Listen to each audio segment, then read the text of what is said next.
At 02:17 a.m., over the Solomon Sea, March 1943, the dark, sticky air of the Solomon Islands clung to the skin of Captain Hiroshi Takahashi as he stood on the bridge of the Kagero.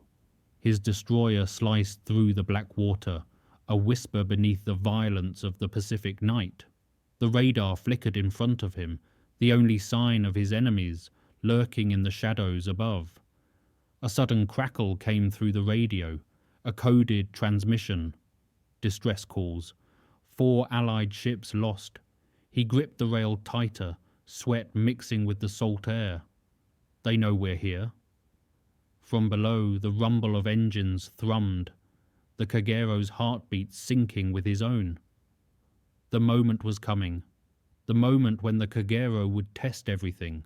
They were outnumbered, yes, but their strategy, their surprise, that would win the night. The air grew heavy with an unseen threat.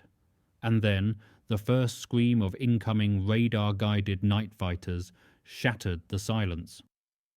Asitwand set up. At 02:30 a.m. in the Solomon Sea during March 1943, the Kagero cut through the night. Its engines vibrated in the cold, liquid darkness, each rotation a promise of power. Captain Takahashi's fingers hovered over the map, tracing the invisible line between his ship and the horizon. A red dotted line, the planned attack route, led to the Allied convoy that had been spotted earlier by reconnaissance planes. He'd been given orders from Combined Fleet Headquarters transmitted at 21 hours the previous evening. The message was clear and unambiguous: engage, destroy, return. His crew prepared the torpedoes below deck, their movements mechanical and practiced. The Type 93 oxygen torpedoes, 24 inches in diameter, lay in their tubes like sleeping giants. Each warhead carried 1,080 pounds of explosive force. The specifications were exact, the maintenance logs current. But as preparations continued, an uneasy feeling gnawed at Captain Takahashi's thoughts. Something about the intelligence reports didn't align with the operational reality unfolding before him. His first officer, Lieutenant Matsuda, called from the radar room, his voice tight with concern. "Sir, something's wrong. There are no Allied ships on the horizon." The radar screen, a Type 21 surface search system recently installed at Truk, showed only empty ocean. The green phosphorescent glow revealed nothing but the coastline 40 kilometers to starboard. A crackle of static interrupted the silence on the bridge. The message was clipped, an urgent reminder that something bigger was approaching from an unexpected vector. On the ship's radar, a sudden flash appeared at bearing 45 degrees. There, moving too fast for a regular ship, accelerating at a rate that defied surface vessel capabilities. Takahashi's blood ran cold as recognition dawned. It wasn't the convoy they'd been sent to intercept. It's a fighter. The realization settled over the bridge like a physical weight. The tactical situation had fundamentally changed in seconds. At 02:45 a.m. over the Solomon Sea in March 1943, the air hummed with tension. Captain Takahashi's hands moved with the precision learned through 15 years of naval service. He issued commands for the crew to prepare for an engagement they hadn't anticipated. His mind flickered between the sharpness of the navigational map, the glint of the torpedo tubes visible through the bridge windows, and the faces of the men stationed below deck. Some had served with him since 1940. Others had joined after Pearl Harbor. They trusted his judgment. That trust would be tested tonight. The fighter was closing distance at approximately 320 kilometers per hour, according to radar tracking. The radar's eerie beeps kept increasing in frequency, each pulse marking reduced separation. It wasn't just one aircraft. The screen now showed multiple contacts, dozens of them, approaching in a coordinated formation pattern. The unmistakable signature of radar-guided US night fighters rose from the detection threshold, appearing like ghosts against the dark Pacific sky. These weren't the standard patrol aircraft the Japanese Navy had learned to evade. A growl filled the radio frequency, interference patterns suggesting powerful transmitters nearby. A voice, distinctly American in accent and cadence, broke through the static. "This is a warning." The transmission was brief, professional, and utterly unexpected. American forces didn't typically broadcast warnings to Japanese naval vessels. The psychological impact was immediate and calculated. Takahashi reached for the ship's communication system, his fingers steady despite the adrenaline. "All stations, prepare for air attack. Gun crews to action stations. Engine room, prepare for evasive maneuvers." The Kagero's crew had trained for this scenario in exercises off Rabaul, but exercises conducted in daylight with friendly aircraft were vastly different from night combat against an enemy with technological superiority. The ship carried 4 Type 96 25mm anti-aircraft guns, each with a maximum effective range of 1,500 meters. Against high-speed aircraft at night, their effectiveness would be severely limited by visibility and tracking capability. Records later showed that this engagement would test doctrine, equipment, and human endurance in equal measure. At 0030 am in the Solomon Sea during March 1943, the first wave hit. Takahashi's eyes snapped to the radar screen, now completely filled with the shapes of American fighters closing on the Kagero's position. Their approach was measured, calculated, following attack patterns that suggested extensive training and coordination. This wasn't just an attack, it was a methodical hunt conducted with technological precision the Japanese Navy hadn't anticipated in this theater. Takahashi's throat was dry, but he barked orders with the authority of command. "Man the AA guns now, prepare evasive maneuvers." The crew scrambled, their movements suddenly frantic. The precision of their earlier calm vanished, replaced by the chaos of imminent combat. The ship began to sway under fire from the first strafing run. Machine gun rounds, 50 caliber from American Browning weapons, traced lines of phosphorescent light through the darkness. Takahashi heard the explosion, the first direct hit, and the Kagero shuddered violently beneath his feet.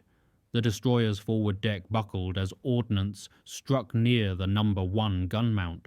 The crew assigned to that station lurched backward from the concussive force. The sound of metal screeching filled the air, drowning out the cries from below deck.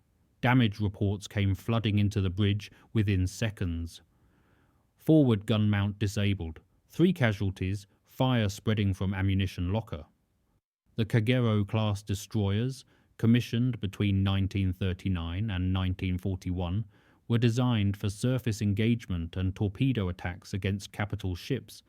Their anti-aircraft capabilities, while adequate against older aircraft, were insufficient against modern fighter tactics. Lieutenant Matsuda's voice cut through the chaos. "Second wave incoming. Bearing 090 degrees, elevation angle increasing." The fighters were diving from altitude, using gravity and speed to maximize their attack effectiveness. Each pass brought renewed fire, renewed destruction, renewed casualties among the crew. Takahashi gripped the bridge rail, his knuckles white with tension. The tactical calculus was brutally simple. They were outmatched in this environment. Naval doctrine hadn't prepared them for sustained air assault by night fighters equipped with radar guidance systems. The night that had promised victory now threatened total annihilation. In the log, it would be recorded as combat. On the bridge, it felt like execution. At 03:10 am over the Solomon Sea in March 1943, the night felt colder despite the tropical heat. Takahashi stood at the forward observation position, staring at the flashes of explosions in the distance. Fire reflected off the water, creating an orange glow that silhouetted other vessels in the area. 4 ships down, the radio reports had been explicit. 4 Allied transport vessels destroyed by Japanese submarine and air action earlier in the evening. That meant Allied forces were responding with everything available, including these advanced night fighters. His hands, slick with sweat and sea spray, gripped the railing. A tactical decision loomed before him with immediate consequences: to continue forward with the original attack mission against the convoy, or to pull back and preserve what remained of the Kagero and her crew. The destroyer had sustained damage, but the engines remained operational. Steering was responsive. 2 of the 4 anti-aircraft guns were still capable of firing. The torpedo tubes were intact and loaded. "Sir," Lieutenant Matsuda's voice carried strain and urgency. "We have a problem with the torpedo guidance systems. They're not responding correctly." The Type 93 torpedoes used a gyroscopic guidance system that required precise pre-launch calibration. The earlier impacts had apparently disrupted the delicate mechanisms. Without accurate guidance, the torpedoes would follow erratic courses, missing their targets entirely. The radar buzzed frantically as another wave of fighters screamed toward their position from the northwest. The pattern was relentless, systematic, designed to prevent any respite or opportunity for effective countermeasures. But Takahashi didn't hesitate in his response. "Prepare the secondary systems. Adjust fire manually if necessary. We fight through it." The decision was made not from bravado, but from tactical reality. Withdrawal would expose the Kagero's stern to pursuing aircraft. Forward motion, evasive maneuvers, and aggressive defense offered the best probability of survival. Records from the engagement later noted that destroyer captains in the Solomon Islands campaign faced impossible choices regularly. Expected survival rates for surface vessels operating without air cover had declined by 43% since January. The Kagero would add its name to those statistics, one way or another. The only question remaining was whether that name would appear in casualty reports or after-action summaries. At 03:30 a.m., in the Solomon Sea, during March 1943, the battle was relentless. The sound of machine gun fire rattled through the air like sustained thunder during a tropical storm. Each burst lasted 3 to 5 seconds, hundreds of rounds expended per attack pass. Takahashi could feel every strike against the hull, as though the impacts resonated through his own body. The Kagero was a war machine constructed of 2,490 tons of welded steel, but even the strongest metal could bend under sustained assault. The fighters, now seemingly endless in their waves, dove in from multiple vectors simultaneously. Each attack felt calculated, coordinated through radio communication between aircraft.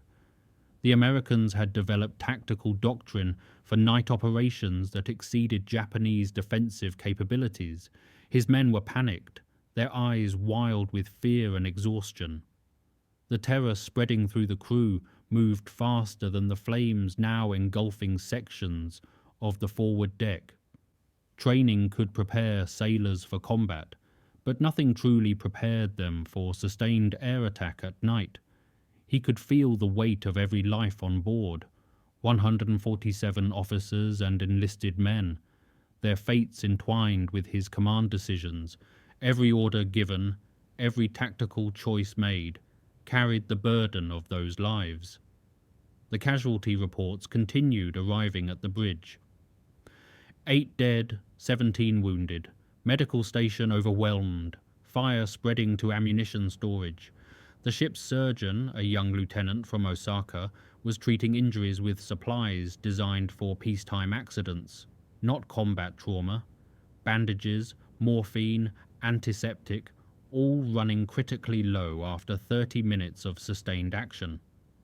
Takahashi observed the tactical display through the smoke now drifting across the bridge. The American fighters maintained altitude between attacks, circling like predators waiting for weakness.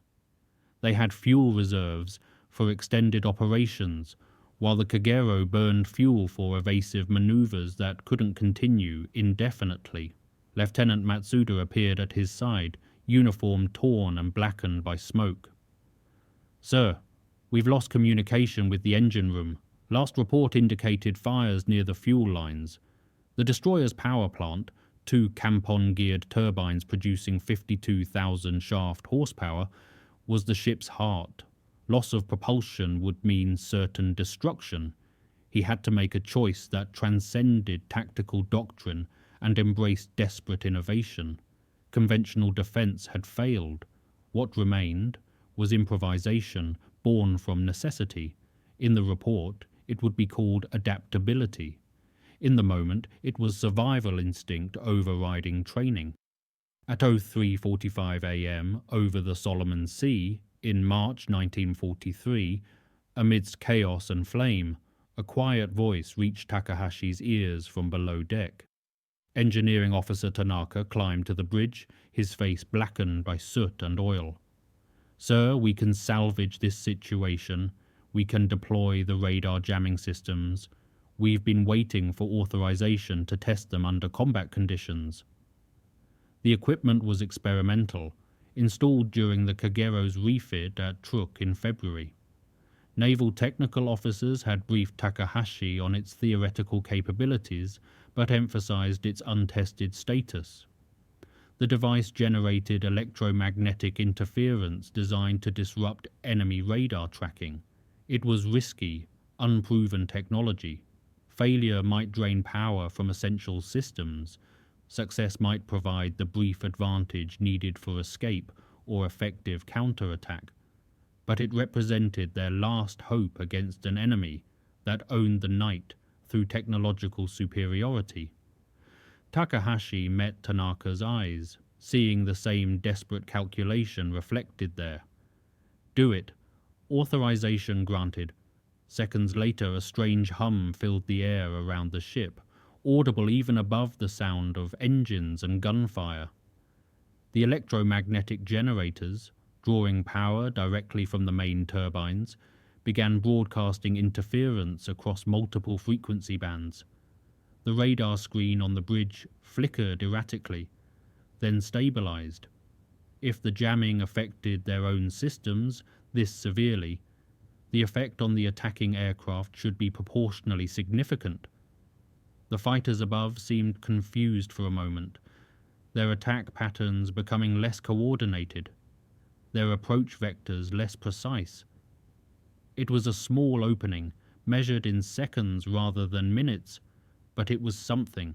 It was a chance. Lieutenant Matsuda's voice carried cautious optimism. "Enemy radar signatures show disruption. They're breaking formation, attempting to reacquire targeting solutions." The American pilots, suddenly deprived of their technological advantage, were falling back on visual acquisition in darkness. Their speed and altitude remained threats, but the clinical precision of their earlier attacks had degraded. Takahashi issued rapid commands. "Helm, come to course 180 degrees. Reduce speed to minimize wake visibility. Gun crews, hold fire unless targets are within confirmed range." The Kagero turned southward, using the brief confusion to alter position. Every second of disorientation bought distance, bought time, bought possibility. Records later showed that experimental countermeasures deployed in the Solomon Islands campaign had mixed results. Some proved revolutionary, others proved catastrophic. In March 1943, on the Kagero, the outcome remained uncertain. The invention born from desperation might be the bridge between life and death. At 03:55 a.m. in the Solomon Sea during March 1943, Takahashi's decision crystallized into action.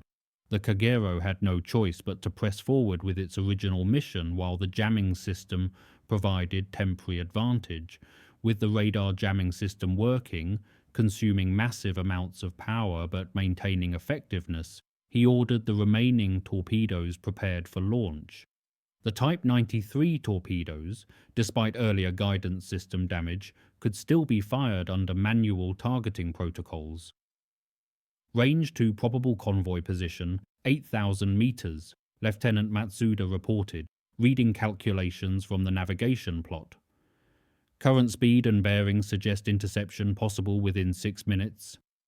The American fighters were regrouping, their radio chatter audible on the bridge receivers. They were adapting to the jamming, developing visual coordination protocols. The window of advantage was closing rapidly. Load tubes 1 through 4, bearing 45 degrees. Spread pattern 200 meters. Fire on my command. The torpedo crews worked with practiced efficiency despite the chaos surrounding them. Each 2,700 kilogram weapon was loaded, armed, and prepared for launch.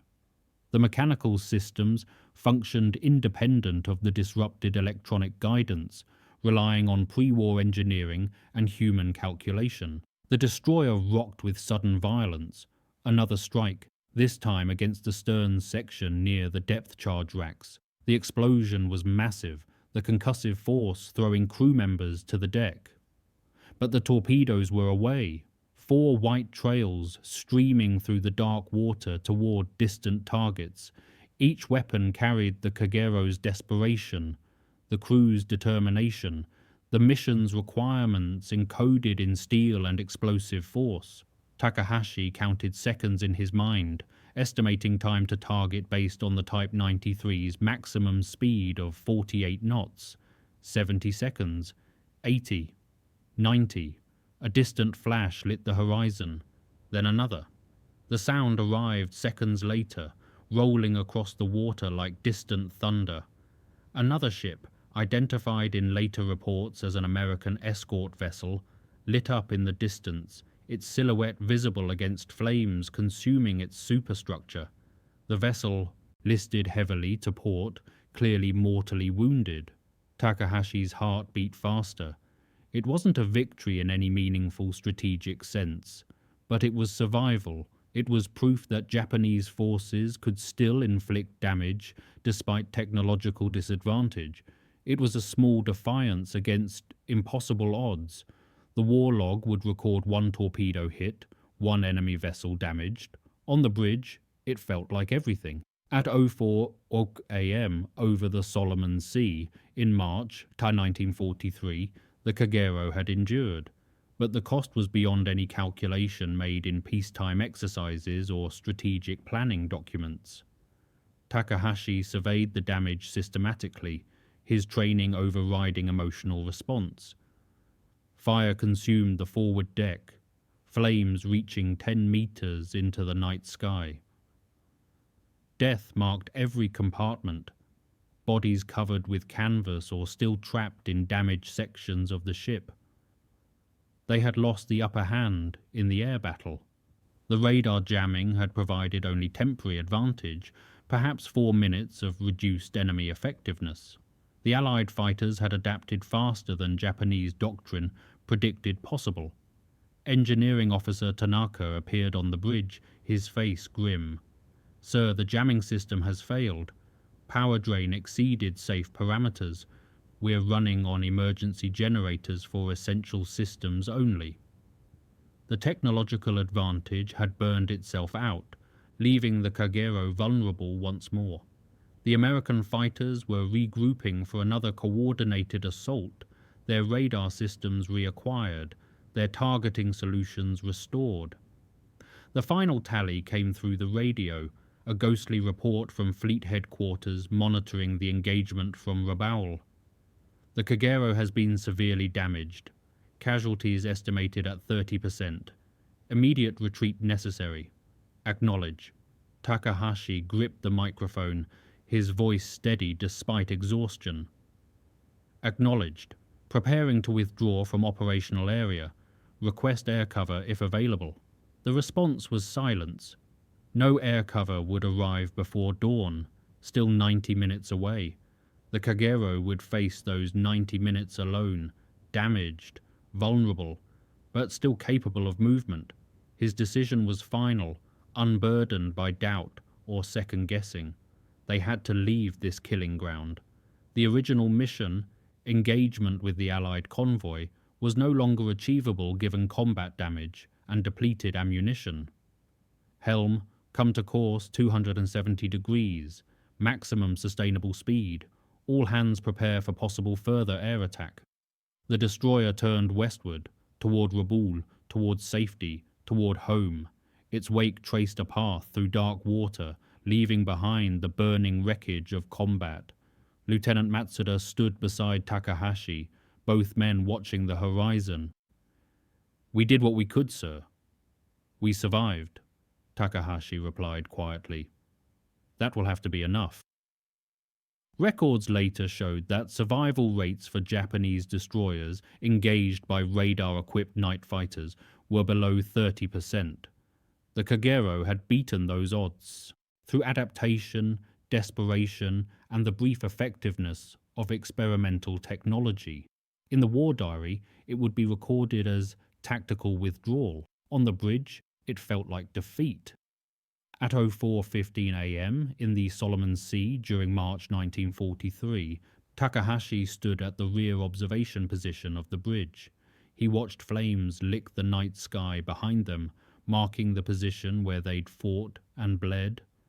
There would be no victory celebration tonight, no triumphant return to base with flags flying and crew assembled on deck. Only survival, purchased at terrible cost, measured in lives and steel. The radio crackled again with American transmissions, their confidence clear in voice, tonality, and procedural language. Another fighter, still circling, maintaining contact. A final enemy aircraft that hadn't received the withdrawal order or chose to ignore it. The pilot's voice came through clearly, speaking to other aircraft in English, that Lieutenant Matsuda translated. One vessel still afloat, heading 270, pursuing for final engagement. A desperate move by a determined pilot seeking one more confirmed kill. American pilots received combat credits for vessels destroyed. Individual motivation now drove the tactical situation beyond coordinated squadron action. Takahashi's hand, covered in blood from treating wounded crew members during a lull in combat, clenched into a fist. They had no anti-aircraft ammunition remaining. The guns were empty, their crews exhausted or wounded. "Sir, should we alter course?" Lieutenant Matsuda asked. "Maintain heading. We cannot outmaneuver a fighter. Our only defense is to reach the coastal air defense zone before he attacks." The coastal zone, monitored by Japanese Army Air Forces stationed on Bougainville, was still 40 kilometers distant. At the Kagero's current reduced speed of 18 knots, that represented over an hour of vulnerability. The fighter dove from altitude, beginning his attack run. Takahashi could hear the engine sound growing louder, could see the silhouette against the stars as it descended. Every man on the bridge stood silent, helpless, waiting for the impact that would end their survival. The destroyer had given everything. It had nothing left to offer except forward motion and the hope that distance would prove sufficient. The sound of gunfire reached them, but not the impact of rounds striking the ship. The fighter was firing at something else, tracers arcing away to starboard. Matsuda shouted, pointing, "Japanese aircraft, night patrol from Rabaul?" Against impossible odds, against all tactical probability, a friendly aircraft had arrived. The rescue that headquarters said was impossible had materialized from the darkness. In the report, it would be called fortunate timing. On the bridge, it felt like salvation. At 04:30 a.m. over the Solomon Sea in March 1943, as the last wave of American fighters disengaged from combat with the Japanese patrol aircraft, Takahashi gave the order he'd hoped to avoid. "All hands, prepare to abandon ship if necessary. Damage control teams, assess hull integrity. Engineering, provide updated status on propulsion systems." The responses came back systematically, each report another piece of the catastrophic puzzle. Hull breaches in 3 compartments, flooding controlled but increasing, main turbines operational but with critical damage to fuel lines, fire suppression systems depleted, casualties mounting from untreated wounds and shock.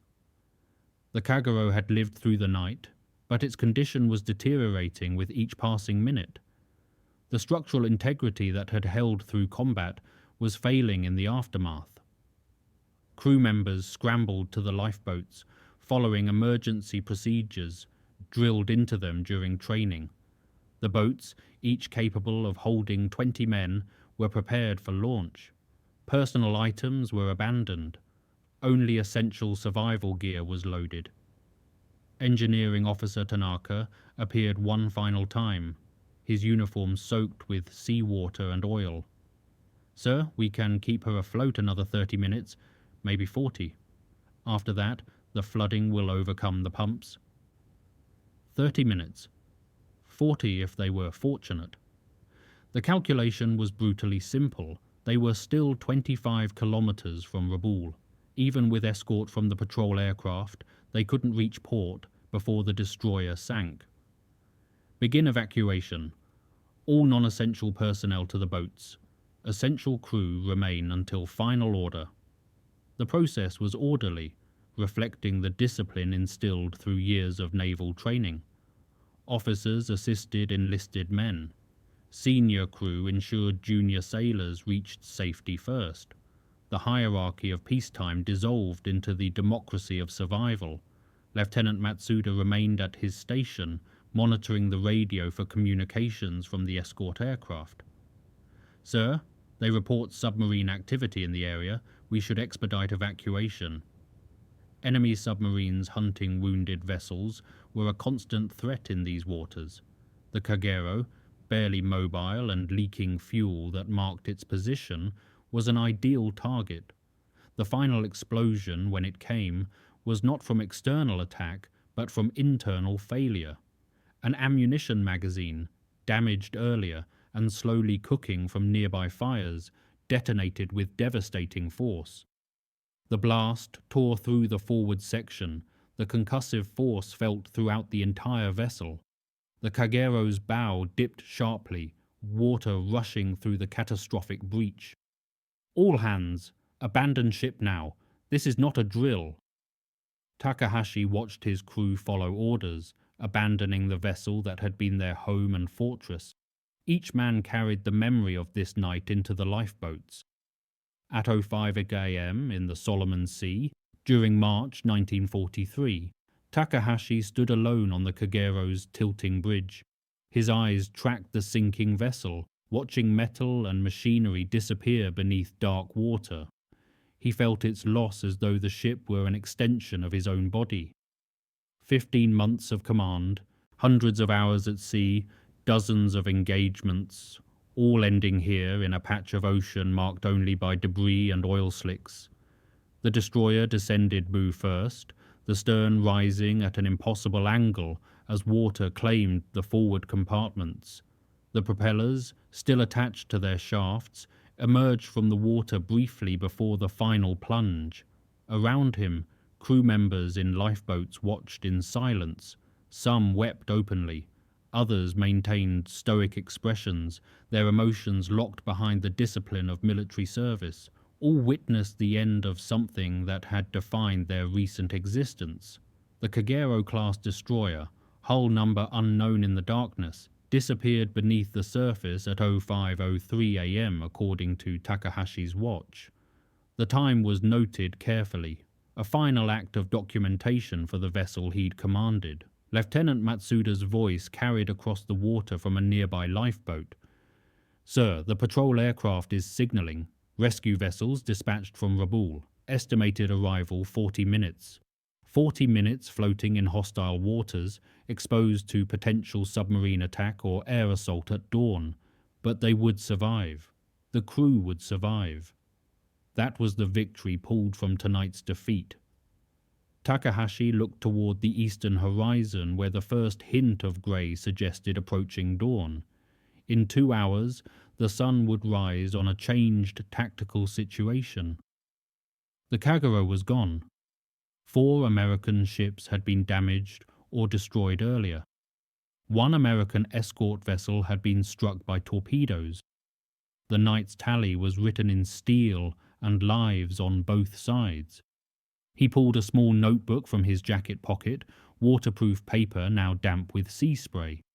He wrote carefully, documenting the engagement for later official reports. Destroyer Kagero lost at 05:03 a.m., March 1943, Solomon Sea. Cause: combat damage from sustained air attack. Crew casualties: 33 killed, 41 wounded. Successfully deployed experimental radar jamming system.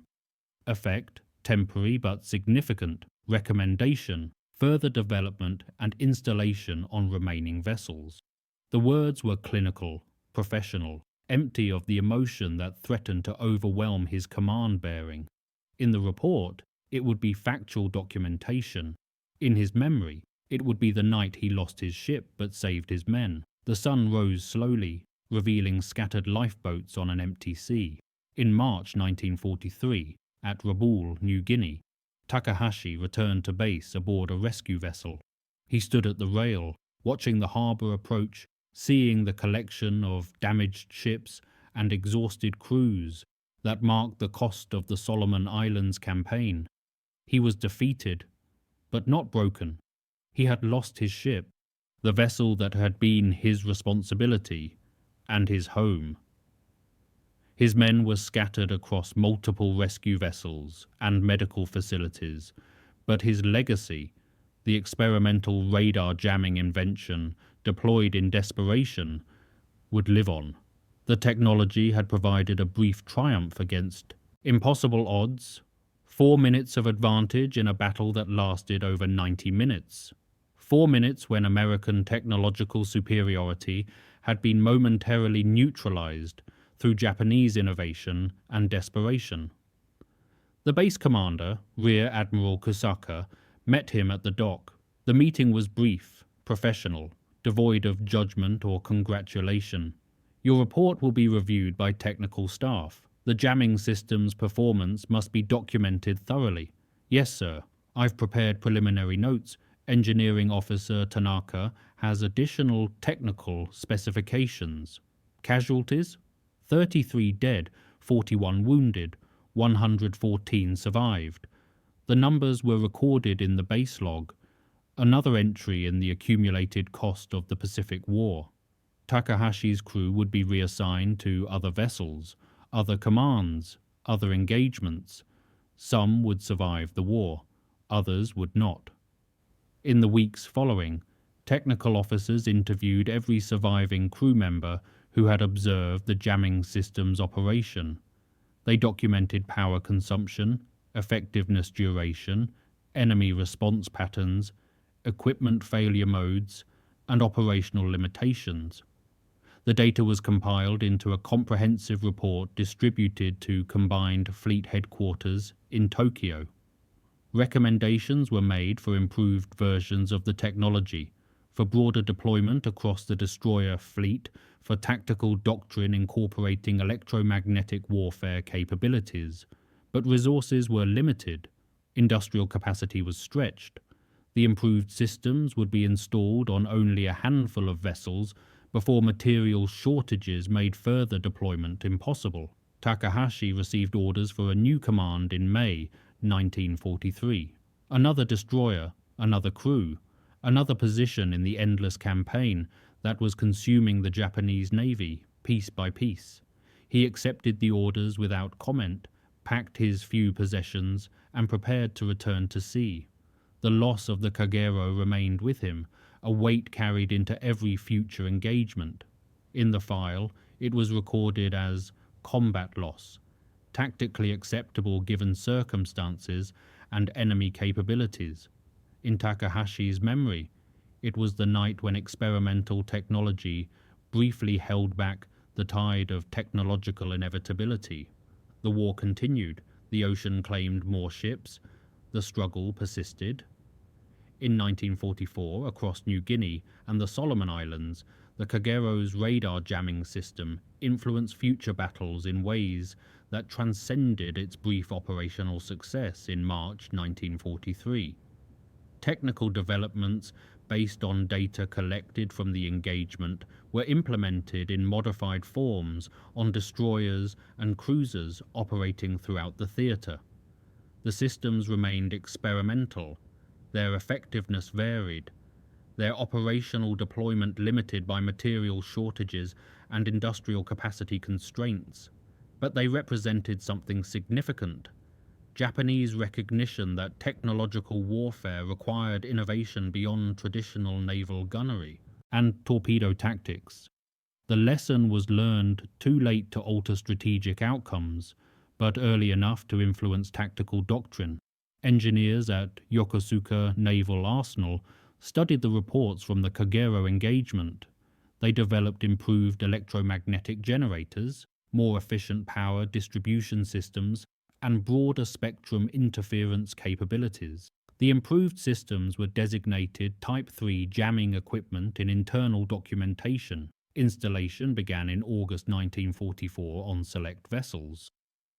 Operational testing revealed increased effectiveness against American radar-guided weapons systems. Engagement reports showed temporary disruption of enemy targeting solutions, measured improvements in survival rates during air attacks, and verified tactical advantages during night operations, but material shortages intensified. Copper for electrical systems became critically scarce.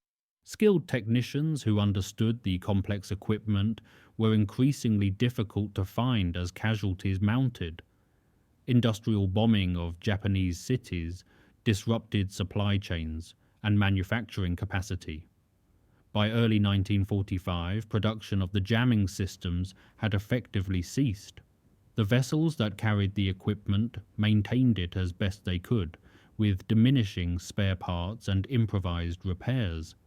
Takahashi commanded his new destroyer through campaigns in the Philippines and Okinawa. He survived engagements that destroyed other vessels, witnessed the gradual attrition of Japanese naval power, and adapted to strategic realities that grew more desperate with each passing month. His memory of the Kagero remained sharp and undiminished. The faces of the men who had died under his command were permanently etched in his consciousness. The sound of the destroyer sinking beneath the waves still echoed in quiet moments. After the war's conclusion in August 1945, Takahashi returned to civilian life in Japan. He never spoke publicly about his wartime experiences. The memories remained private, locked away behind the stoic bearing learned through years of military service. In 1963, a naval historian researching the Solomon Islands campaign contacted him, requesting an interview. Takahashi agreed, speaking for 3 hours about the March 1943 engagement, about the Kagero, about the experimental jamming system and its brief moment of effectiveness. His memory lingered in the whispers of the men who had served with him, a quiet testament to survival under the harshest of circumstances. The war had taken the ship, but it hadn't taken the lesson learned in desperation. In the archive, the file remained, yellowed pages, faded ink, documented truth waiting for historians to discover its significance decades later.